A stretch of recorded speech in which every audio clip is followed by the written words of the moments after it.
future Trunks could change the past. If you can't tell by the thumbnail, I'm going to be changing the rules of time travel to match Back to the Future logic. Now, some of you might have not seen Back to the Future, so I'm going to be explaining the rules of time travel along with Dragon Balls, and if you don't care about all that, go to this time in the video to get into the actual what if. Dragon Ball's time travel runs on what we call multiverse theory, where when you go back in time, you're actually heading into the past of a parallel world, where things are very similar, sure, but also vastly different. And when you return back to your own time, nothing has changed. If anyone has seen Avengers Endgame, that's kinda what their rules of time travel are. For Back to the Future, when you travel back in time and make a change, you're altering your present by said change. For example, when Marty pushed George out of the way and got hit by his grandpa's car instead, he caused a sort of butterfly effect where his parents would never end up together, and thus, him and his siblings started to fade away.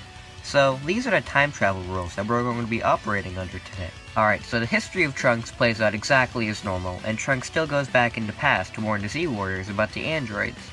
And of course, this would still play out as normal as well, with him killing Mecha Frieza and King Cold, and telling Goku about the androids, and giving him the heart medicine.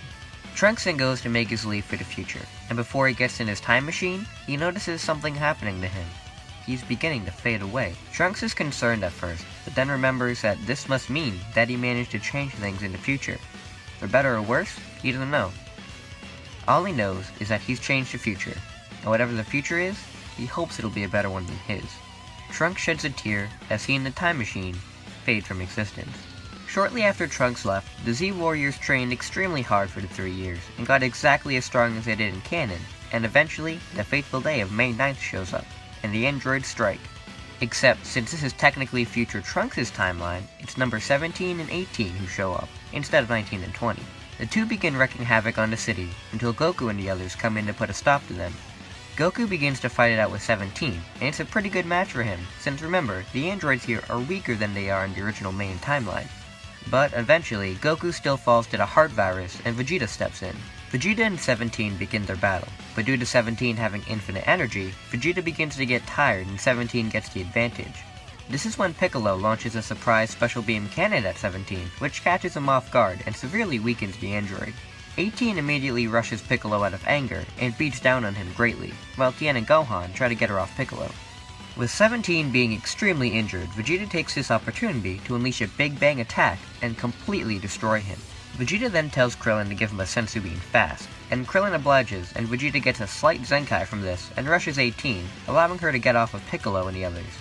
With this Zenkai, Vegeta is now equal to 18, and their fight goes on intensely, with Vegeta claiming he doesn't want any help this time. The two fight, with number 18 being much more vicious, and she's still pretty ticked off that her brother is now dead.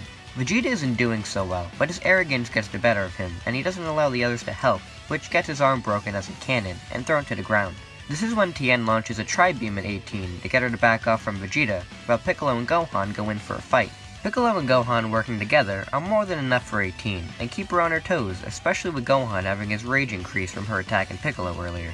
While 18 is distracted, Krillin sneaks over and gives Vegeta another Senzu Bean, and Vegeta has once again gotten another Zenkai, and plus he is pissed that he lost to a robot, so he explodes in anger and zips up to 18 and with a powerful blow knocks it to the ground, and unleashes another Big Bang attack. 18 tries her best to hold it back, and is able to out of sheer willpower, and then Piccolo and Gohan join in with a dual Masenko, and with all this power, 18 can't hold it back anymore, and is completely obliterated. The androids are finally defeated, but nobody having died, and Goku being the only one who is somewhat seriously injured, and that wasn't even from the androids. After a few days, Goku recovers, and is very disappointed that he wasn't able to help out much against the androids, but is happy to learn that the others could take care of it themselves. With peace now on Earth, the Z-Warriors continue their training as normal, with Goku and Vegeta now training together more and more, since Goku wanted to test exactly how strong Vegeta got while fighting the androids. Now, you may be wondering, well, where's Cell? Well, again, Cell came from an alternate timeline in the original series, but since there's only one constant timeline, and there is no time machine that exists anymore for Cell to go back in time with, he can't go back in time, so the threat of Cell isn't an issue, and the only Cell that they have to worry about is the present one that is still growing at the moment. So, without the threat of Cell, the Z-Fighters are able to train without interruption. Goku and Vegeta have gotten much stronger, and after about 7 years of intense training together, the two do eventually unlock Super Saiyan 2, and become way stronger than their canon selves. Gohan has also kept up with his training, with his father, since, well, Goku is around to train with him. Gohan still doesn't like fighting, but he really does enjoy training with his father, and Gohan would most likely get regular Super Saiyan through training with his dad, but I don't think he'd unlock Super Saiyan 2, since he doesn't exactly have the right motivation to transform, and he just completely masters regular Super Saiyan. Gohan also occasionally trains his Piccolo, and though Piccolo is much weaker not having fused with Kami, training with a mastered Super Saiyan constantly would increase his strengths exponentially. Goten and Trunks would also be around each other much more due to their fathers being around each other constantly. Goten would also be an extremely different character, since Goku is still alive and Chi-Chi wouldn't raise him to be a Goku clone. He would be his own person and be much more confident in himself. Training with his dad would be great too, since once Goku found out that Goten could go Super Saiyan, they trained a lot more, and Goten would be extremely close to the level of Gohan already. Gohan would still go to high school and become the Great Saiyaman, and a whole blackmail from Videl would take place as normal, and the Z-Fighters would all partake in the next tournament. The kids division would play out as normal, except with Goten getting the win over Trunks this time, due to him being much stronger from training with Goku. The main tournament roster would mostly be the same, except 18 wouldn't be in it for obvious reasons, and Mighty Mass wouldn't be replaced by Goten and Trunks. Shin would still halt the tournament to warn about Majin Buu, and the group leave and this plays out exactly as normal until Gohan's fight with the Buu Arc. And although Gohan doesn't have Super Saiyan 2, he is extremely powerful and mastered Super Saiyan, and is able to severely beat down on the Buu Arc, although he doesn't want to kill him. Since the Buu Arc is being knocked around the park, Babidi tries to take over the next evil person there, Vegeta, except it doesn't work this time.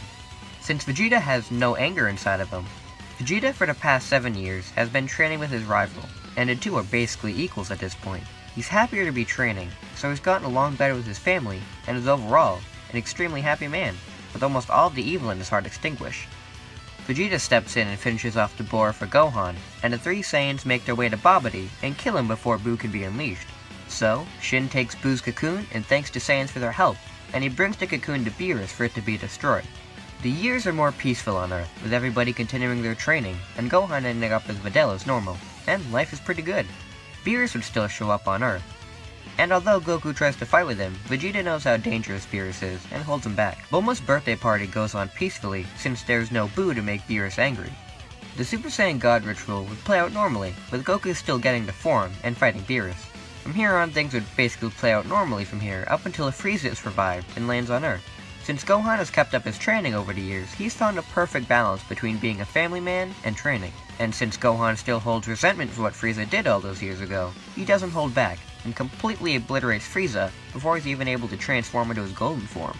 Which stops Resurrection F right there. Thanks, Competent Gohan.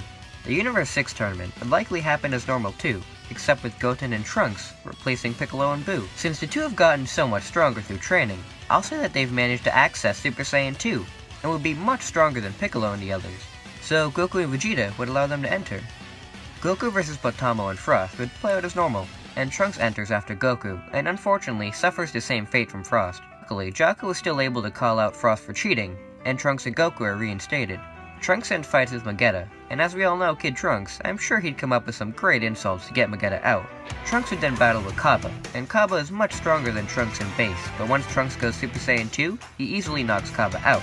When Hit comes in, Trunks stands no chance, and Goten is next, but unfortunately he suffers the same fate as Trunks. Luckily, Vegeta is next, and he's seen what Hit is capable of when fighting against the boys, and he realizes the time skip, so he's able to put up a match against Hit this time. Their battle is extremely similar to how Goku and Hit fought in the manga.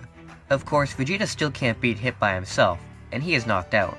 Goku is next, and since Hit is extremely weakened, and Goku is at full power, Goku easily knocks Hit out just by going God, and vows that he'll fight Hit again when he's at full power. Universe 7 wins the tournament, and after Zeno hints at the idea for the tournament of power, the Universe 7 team return home. Now, here we get the big one, Zamasu. Zamasu would still notice the Universal Tournament, and be disgusted on how mortals could become so strong, and he'd want to take one of their bodies for himself, and enact the Zero Mortals plan. So, right before Goku gets the idea for the Tournament of Power, Zamasu summons Super Shenron, and asks to switch bodies with Vegeta. Yep, Vegeta. Now, Zamasu would want to switch bodies with Vegeta here, since Vegeta showed off the most impressive display of power during the tournament, where Goku only used a God form against Hit, which Zamasu thought was weaker, and thus, he steals Vegeta's body. There's also another change. There are no time rings. Due to there always being one timeline, due to the Back to the Future time travel logic, there have never been many time rings, and there would be at most one time ring. And if there's only one in the multiverse, Zeno would most likely be the one to have that, not Gowasu. So, Vegeta Black decides to enact a Zero Mortals plan into present instead. Black quickly teleports to Capsule Corp and kills Vegeta in Zamasu's body, and goes to kill Bulma, but Trunks explodes in rage after seeing his father basically just be killed, and he instantly attacks Vegeta Black. Black didn't expect this kid to get this powerful so fast, and he actually struggles against Trunks. Bulma quickly calls Goku, and Goku appears quickly and is able to save Trunks before Black could take him out. Goku has no idea who this is, and it looks like Vegeta, but the energy is completely different. Trunks tells Goku that Vegeta is in the body of that green guy over there, and now he's dead. Goku is extremely confused, but since learning that Vegeta is dead, Goku is enraged and launches himself at Black, and easily vaporizes him. The group are able to contact Beerus and Whis, and find out what's going on, and they also find out that Universe 10's God of Destruction is dead. They all go to investigate, and find the corpse of Gowasu, and find out that it is 100% Zamasu who caused all this havoc. So to easily fix everything, Goku gathers the Earth's Dragon Balls and wishes for everybody killed by Zamasu to be revived. And Gowasu, Wumshi, and Vegeta are brought back to life. Of course, Vegeta is still in Zamasu's body, but they are easily able to bring him back to normal with the second wish. Vegeta is disgusted that he was body swapped and killed, and with this anger, he trains intensely for a long while to work it off. And since Vegeta has been training so much out of pure frustration, he is able to tap into Blue Evolution a little bit earlier and train into form. Goku would notice this new transformation, and train to access this form as well. Eventually, Goku would suggest a tournament of power to Zeno, and when the Universe 7 team is formed, there are 3 character omissions. The first 2 would be 17 and 18, since they're dead, and they would be easily replaced by Goten and Trunks. The next huge one would be Frieza, since Goku doesn't think to recruit him due to them never seeing how powerful Frieza got through training, since Gohan killed him before he could show off. So, the group then decides to pick the next strongest person they know, the almighty Yamcha. The Z Fighters enter the tournament, and immediately, Trunks takes out Frost as revenge for last time, saving Krillin for the time being. Shin and Tien work together to also take out the invisible fighters, since Tien can use his 3 eyes to see Damon, and Yamcha can use his Spirit Ball to send it around and knock him out. However, 6 Saiyans also don't have Super Saiyan, since Kaba never learned it, which is very similar to my Tarpa would have, and they are knocked out pretty fast. The rest of the universes begin to diminish in numbers, and when Goku fights against Jiren, he shows off his new transformation he's working on with Vegeta, Blue Evolution, Kaioken. And this is an extremely powerful form that definitely gives Jiren a run for his money, and forces him to use a lot more power than usual. Even though Jiren is using more power, he still doesn't have much trouble, and Goku is forced to use his Spirit Bomb and unlocks Ultra Instinct as normal. This Ultra Instinct is way more powerful than in canon though, since Goku is way stronger than in canon as well, and Ultra Instinct Omen itself can probably match Jiren, even almost at full power. Jiren becomes winded much faster, and is forced to almost use his full power, just to get Goku out of Ultra Instinct. Once Goku falls out of Ultra Instinct, Vegeta and Hit attack him together and attempt to push him out. But even though Jiren is a little weak from his fight with Goku, he's still able to push him back and even eliminate Hit. Vegeta retreats and hides out with Goku, while Goten and Trunks give their fathers some energy and return to the fighting. Eventually, it's only Universe 11 left, with Gohan and Piccolo working together to take out Dispo, with Piccolo sacrificing himself to get Dispo eliminated. Gohan, Goten, and Trunks fight with Toppo, and aren't able to really land any solid blows until Vegeta comes back in, rested enough, and is able to eliminate Toppo with no struggles. This is when Jiren comes back in, and fights off with everybody at full power, and is able to knock out everybody besides Vegeta. Vegeta tries its hardest against Jiren, and Goku comes in with Blue Evolution Kaioken to help, and are able to push Jiren back a little bit, but the two are eventually thrown back and turn back to normal. This is when Goku tells Vegeta that Shin gave him 2 earrings that they should put on, since Shin said only to use them in dire circumstances, and this pretty much fits the bill. The two have no idea what the earrings are going to do, but decide it must be important, and it's really their only option, so the two put on the earrings and fuse into Vegito. Since Zeno thinks that fusion is awesome, he allows it, and Vegito powers up to Evolution Kaioken, and with a final Kamehameha, he is able to blast Jiren out of the ring, and win the tournament. After this victory, Vegeta wishes for all the universes to be brought back, and Universe 7 returns home. And just to finish us off, there is no Broly movie, since Frieza is still dead. So, Goku and Vegeta continue their training on Earth, when suddenly, Mears and Jaco arrive.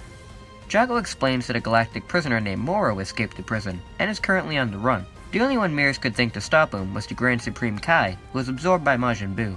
Except Majin Buu has been dead for quite a few years now, so Jaco recommended Goku and Vegeta to help out. Once the Galactic Patrolman asked Saiyans for help, they gladly accept and go along with them. Things would play out as normal up until the group wondered where exactly Moro is headed. Goku was able to sense him, but didn't know his destination. And this time, Goku wouldn't think he was going to New Namek, since he's never been there before. Remember, Kami is still alive in this scenario, so there's never been a need to go to New Namek. So, unfortunately, Moro arrives on New Namek without interruption, and begins his slaughter of the Namekians, and gathers up their Dragon Balls. Moro also kills Mori, but as a note, apparently if Mori dies, the Dragon Balls don't deactivate, as we saw in the manga. So when Moro kills Mori here, the Dragon Balls still exist. For some reason, I have no idea. Goku and Vegeta sense a lot of energies disappearing, so this is when they make their grand entrance to stop Moro. This battle would take place as normal, except Moro would be a little bit stronger due to him eating the energies of some Namekians. And unfortunately, since Eska and Mori are dead, they can't rescue Goku and Vegeta to heal them, so Goku and Vegeta actually die from their injuries. Moro is able to then gather the remaining Dragon Balls, wish for his magic to be restored, and the galactic prisoners to be completely freed from prison. Mears and Jaco arrive too late, as Moro has already completely consumed New Namek, and he makes his leave. In the afterlife, luckily Goku and Vegeta both managed to keep their bodies, and they made their way to King Kai to warn the others on Earth about Moro. Gohan is shocked to learn that his father has been killed, and asks what they should do. Goku tells him that they can't be revived at the moment, since the Earth Dragon Balls can't bring back somebody who has died once. And unfortunately, Goku and Vegeta have both died before, and have been brought back by Earth Shenron. Except, maybe if Kami can train himself and be able to upgrade the Dragon Balls, then maybe they can be brought back. As for the others, they need to go and train with Whis to get Godly Ki. Since with God forms, everybody will be much stronger and be able to do a lot better against Moro and his men. So Bulma contacts Whis and she explains the situation and asks if he can help train up the Z Fighters. Whis doesn't mind training as long as he gets some tasty food out of it. So to make things less dire, Whis brings along Gohan, Goten, Trunks, Piccolo, Kami, Krillin, Tien, and Yamcha into the hyperbolic time chamber for all of them to train and access Godly Ki. Goku and Vegeta train together on King Kai's planet, and while they're there, King Kai decides to teach Vegeta the Kaioken and the Spirit Bomb to give him the edge in a few techniques. Meanwhile in space, Yuzan and his men don't arrive on Nerdrat as normal, except they find a planet with an even stronger energy, Vampa. Yuzan arrives and discovers that Broly and Paragus seem to be outlaws too, and the planet doesn't really have any life, so it's not worth Moro's time.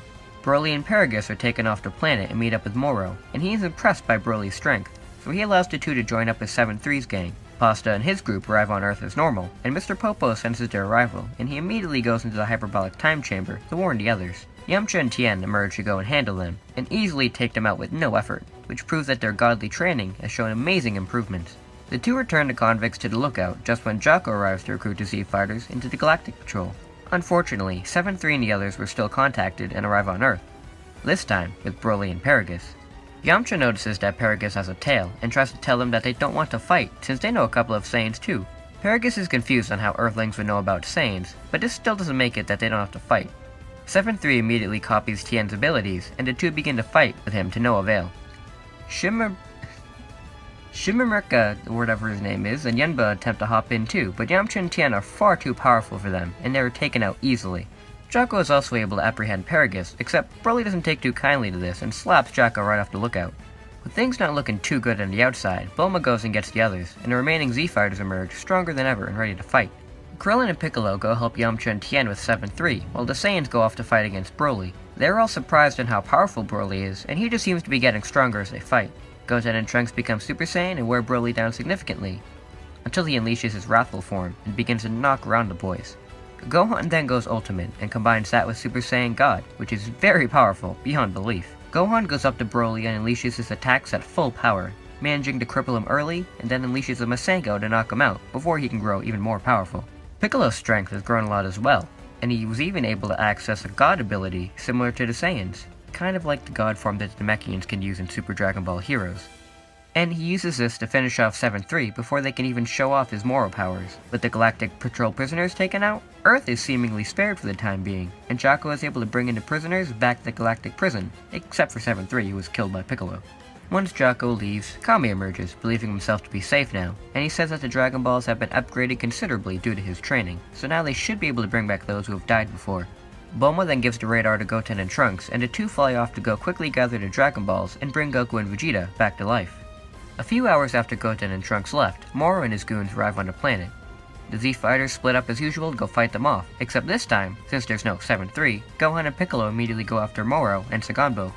While Gohan and Piccolo are able to do much better in their godly forms than normal, Saganbo still won't go down. But with their teamwork and Moro pumping Saganbo with too much energy, he eventually gives out, and Moro is the last man standing. Since the rest of the Z Fighters now have godly energies, they have absolutely no trouble handling the other goons and make their way back to Gohan fast enough. Even with all the Z Fighters going at it at once, they aren't enough against Moro, and soon Gohan and Piccolo are the only ones remaining. Luckily for them though, the sky gets dark, meaning Shenron has been summoned. Moro recognizes this and smacks away Gohan and Piccolo, and he goes to stop Shenron. Goten and Trunks sense Moro coming fast and quickly blurt out their wish for Goku and Vegeta to come back to life. Luckily, they made the wish just in time as Moro shows up right after, and he instantly kills Shenron. Moro asked the two what they wished for, but Goten and Trunks aren't talking, and they power up into their god forms and fight Moro. Of course, Moro isn't in a very happy mood and quickly knocks them both down. This is when Goku and Vegeta arrive back on Earth and begin their second battle with Moro. The two of them and Evolution Kaioken are able to give Moro a run for his money, except it starts to go downhill when Moro starts absorbing energy from the two of them. And this is when Goku and Vegeta start charging up a Spirit Bomb, taking the energy away from Moro as fast as he absorbs it. Unfortunately, they can't do this and fight at the same time, which is a severe handicap. Luckily, Mirus is able to hold off Moro while he is attempting to absorb the energy, and since Goku and Vegeta are now taking the energy away from Moro and he gets weaker, Mirus has no problem beating him around. And this is when Goten and Trunks hop in, and with a Kamehameha and Gallic Gun combo, they're able to completely disintegrate Moro, and the threat is finally vanquished. With the threat of Moro finally gone, Kami is able to rebuild Shenron similar to how he did in original Dragon Ball, but they have to wait a year to bring the Namekians and the others back. Mirus thanks everybody for their help, and returns to the Galactic Patrol with Jaco. Except, Goku was told that there was another Saiyan there, and he wanted to check it out. So, Goku goes off with Mirus, and finds and talks to Broly. After talking to Broly and Paragus, Goku discovers that they're not bad at all, and just so happen to be picked up by the criminals, and kinda forced to fight. After proving their innocence, Goku takes Broly and Paragus back to Earth, so they can live their lives free. Broly is thankful for Goku saving him, and Goku says not to worry about it, but he has to repay him by training with him, which Broly will of course accept. The spy robot watches these interactions, and returns to the lab. At the lab, the robot transmits the info of the battle between Moro into the cellular makeup of Cell, Dr. Gero's most powerful creation. A few months later, Cell finally emerges. This isn't any ordinary imperfect Cell, however.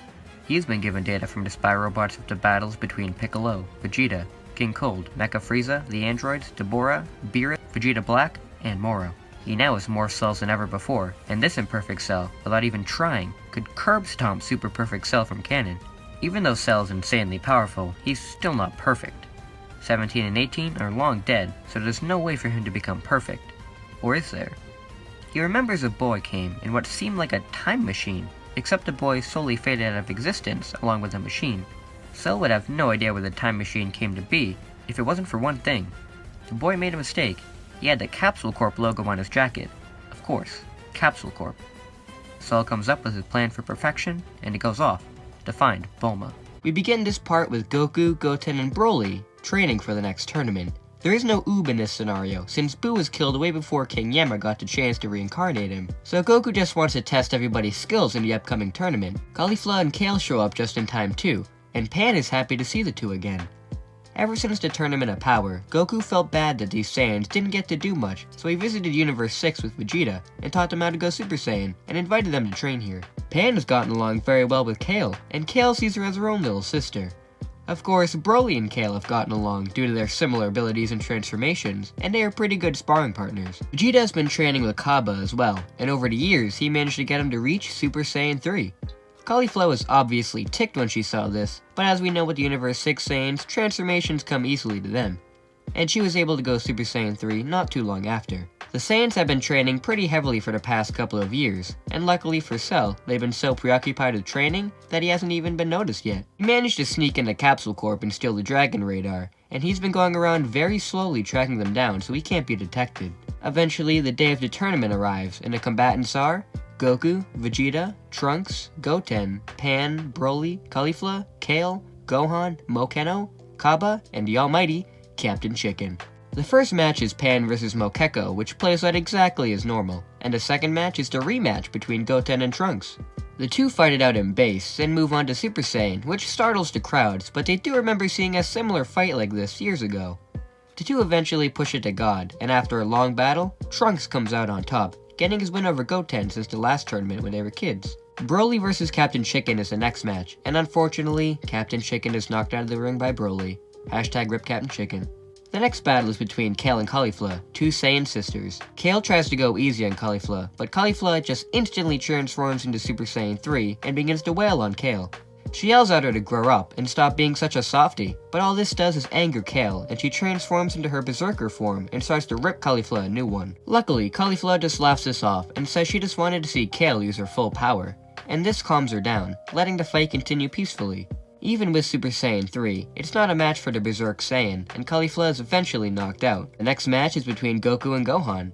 Goku is very excited to get to fight with his son, as it has been quite a long time since the two of them battled it out for real. The two rush at each other, unleashing all of their power, and Gohan's ultimate form is giving Goku a run for his money, so he uses the Blue Evolution state to make sure Gohan doesn't get too cocky. And before you guys ask, yes, in this scenario, in the time skip, Gohan did go and get his potential unleashed. Except this time it was by Whis, and not Elder Kai. Of course, Gohan hasn't been slacking off, and transforms into Ultimate Super Saiyan Blue, which kicks the battle into high gear. The sheer clash of their blows is throwing the audience aside and toppling buildings. So, for everybody's safety, Goku decides to end this fast, and he taps back into Ultra Instinct Omen, and knocks Gohan out cold. Yet, in these years, Goku has managed to tap into Ultra Instinct Omen at will, but he hasn't quite yet discovered a complete mastered form, as there has never been a need to tap into it. Goku congratulates Gohan on the excellent fight. As if Ultra Instinct wasn't an option, Goku knows there would have been no way he could have won that battle. Vegeta and Kaba go up next, and this is really the first time the two have fought in a tournament together, and Vegeta's impressed on how far Kaba has gotten since his battle with Trunks years ago. To make things fair, Vegeta vows not to use any God forms, and just the regular Super Saiyan forms. Their battle intensifies, reaching Super Saiyan 3, and Vegeta begins to feel Kaba slipping ahead of him after each blow, and he's very impressed with how powerful these Saiyans can become. But he's not going to lose this fight, so he unleashes Kaioken for a split second and knocks Kaba out of the ring. That concludes the first round of the tournament, and Cell can sense now that all of Earth's strongest warriors are busy fighting, so now is going to be the perfect time to summon Shenron. The second round begins with Trunks vs Pan. Of course, Trunks holds back considerably as he knows Pan isn't as strong as him, and Pan knew he'd hold back, so she powers up into Super Saiyan, instantly unleashing her full power, and knocking Trunks out of the ring before he can even process what just happened. Trunks is very annoyed and confused since he had no idea that Pan could go Super Saiyan, and she just laughs and mocks him, saying you should never underestimate your opponent. Broly and Kale begin their next match, and the battle of the Universal Doppelgangers begins, with Broly having the advantage at first, using his wrathful form. Kale doesn't want this battle to drag out too much however, and she transforms into her controlled Berserk state to get Broly on the back foot. Broly surprisingly is able to keep up with Kale, even in her Berserk state, and getting some powerful blows on her, winding her considerably. Kale is unleashing all of her power now, and Broly is dodging and maneuvering around her blows, getting her to tire herself out. Once Kale begins to run low on energy, Broly transforms into his Super Saiyan form and with one blow, sends Kale flying out of the arena. Goku is extremely proud of Broly, as he's developed strategies in his fights now, instead of just rushing in guns blazing. Kale is obviously disappointed that she let Goku and Vegeta down, but Goku tells her he's proud of how much more powerful she's become. But she just needs to train some more, and that's about it. Now, the next battle is one we've been waiting for, Goku vs Vegeta. The two decide that they're not going to hold back from the start at all, and give everybody a good show. Goku powers up into his Ultra Instinct Omen, while Vegeta transforms into his Blue Evolution Kaioken, and the two rush into battle. Goku has the agility advantage over Vegeta, but Vegeta has more raw power, especially with the ever-increasing Kaioken. There are tremendous blows struck, and the arena is basically blown to bits, with the other Saiyans defending the crowd from the battle. There are Kamehamehas, final flashes being blown everywhere, but who would actually win this fight? Now, I know that this final battle is going to tick a lot of people off with the outcome, but I believe Goku would win this fight. Now, remember, in this scenario, Vegeta never went to Yardrat and learned Spirit Control, but if he did, I believe he would have won. But since Goku has better stamina and control of Ultra Instinct, while Vegeta was wearing himself out with his Blue Evolution and Kaioken, plus Goku having instant transmission, he'd definitely be the winner here.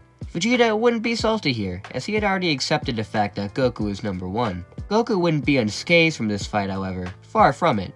Goku managed to knock Vegeta out of the ring, but he fell unconscious afterwards after using all of his strength, and he's pretty badly beaten. The two had taken off the arena, intended to, while somebody goes to get Senzu. The third round begins with Pan vs Broly, and of course Broly holds back a ton of his power, to make it more of a fair fight. and Pan uses her Super Saiyan form, going all out and doing her best against him. Of course, Pan tires herself out pretty fast, as she can't deal any damage to Broly in his base, so she just says she gives up and will train to surpass Broly.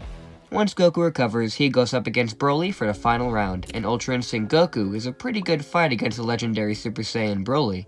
And Goku is obviously more skilled, and able to deal heavy blows to Broly, but his strength keeps increasing as the fight goes on, which lets Broly deal harder blows on Goku. Of course, since Broly's power keeps increasing without stopping, Goku needs to fully go all out and stay in. And for a split second, he goes into MUI without even knowing what it is. Since remember, Mastered Ultra Instinct hasn't been shown off at all in this scenario. Of course, this power is enough to go and completely finish Broly off, but as Goku goes to rush in, the sky grows dark. Goku falls out of the form, and the rest of the Z Fighters look around, knowing what this is, but not knowing who or what is using the Dragon Balls. Suddenly, everybody senses a tremendous increase in power, and Perfect Cell Instant Transmission is right in front of everybody. Cell announces that he has finally reached his perfect form after all this time, and he's here to finally show off how powerful he has become, due to everybody's cells inside of him. Goku asks who exactly this creature is, and Cell responds that he's an android created by Dr. Gero, and he's been in development this entire time, but now he's finally free on this world and can show off his amazing perfect form. Cell turns around and knocks out Broly in one blow, then rushes Goku. Gohan and Piccolo block his attack and try to fight back against Cell, but Cell spits on the two of them and they turn to stone, then fall to the ground. Luckily, Goten and Trunks manage to catch the two of them before they shattered, but are still terrified. Goku asks Cell how he did that, and Cell says that he got this ability from Deborah's cells, and he's glad more villains came to Earth, so we could take their abilities as well. Vegeta rushes up to help Goku, and the two work together against Cell to try and take him out. Except Cell has both of their cells, and knows exactly how the two fight.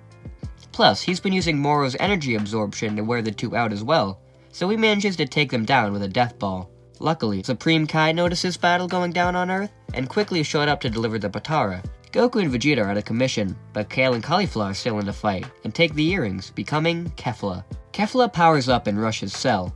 Cell has a difficult time going up against Kefla, since this is a first-time fusion, and he doesn't know any of her skills or fighting abilities. Cell uses all of the attacks in his arsenal, but the one that really manages to deal with Kefla is Moro's ability to take away energy. Kefla begins to feel extremely weak as her power is slowly leaving her, but Kaba, Goten, and Trunks come in to try and stop Cell from taking any more energy. The damage is done and Kefla defuses, but Cell has suffered a great amount of damage. Goten notices this and quickly takes the earrings off of Kale and Cauliflower and throws the earrings at Trunks, and the two become Trunk-ten, and use their unique and wacky abilities to take him out. Cell is on death's door, but he has one more trick up his sleeve. He uses the cells he has from Beerus and transforms into his God of Destruction mode. Trunk-ten is blown back by this immense power, and is taken out in one blow. God Cell then takes out Kaba, and the other human Z-Fighters try to get in his way. Cell gloats on how even after all of the godly training that the Z-Fighters did, they still weren't a match for a creation made on Earth. Goku stands up, refusing to stay down any longer. He tells Cell that no matter what he does, he won't be destroying this planet and everybody on it. He's made it his job to protect this world, and train the future generations to make sure it's always safe when he's gone. So, it's not going to end like this. Not like this. Goku closes his eyes and exhales. His hair rises up and turns silver. Goku has tapped into the complete Mastered Ultra Instinct. Goku launches himself at Cell and deals tremendous damage. Cell is shocked on how Goku could become this powerful, and he tries to land a hit, or at least take his energy, but Goku isn't giving him a chance. He's pummeling Cell greatly, and he collapses to the ground, bleeding, limbs missing, screaming. How? He's using the energy of a god of destruction. Nothing should be able to defeat that. Goku charges a Kamehameha and tells Cell that it is possible, because he just did. The Kamehameha is fired, and Cell is obliterated completely. Goku collapses to the ground exhausted, and Beerus and Whis arrive at the battlefield, impressed with Goku's new power, and Beerus is even more impressed at how Goku managed to surpass him. Whis heals everybody, and the tournament is cancelled for now, but even though Broly didn't get a chance to finish his fight with Goku, he knows he's number one. So, Goku and Vegeta continue to train the next generation of Saiyans, and make sure they are always strong warriors to defend the universe. And that's where we're going to finish things up for this scenario. I hope you guys enjoyed this series on what might have happened if future Trunks was successful in changing the past. And I hope you guys stick around and watch more of the What If adventures I have on this channel. So, until we meet again you guys, see you later!